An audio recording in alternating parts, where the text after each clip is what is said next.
Meaning of ebb. Ebb.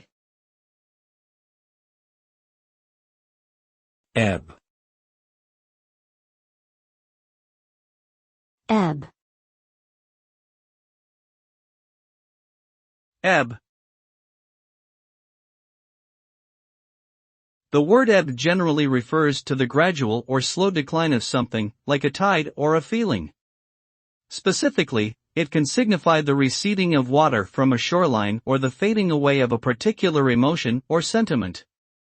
In broader usage, ebb can also describe a state of decline or dwindling, such as in reference to a business or economy. In all cases, ebb suggests a gradual but steady decrease in intensity or strength, often leading to a state of relative calm or even emptiness.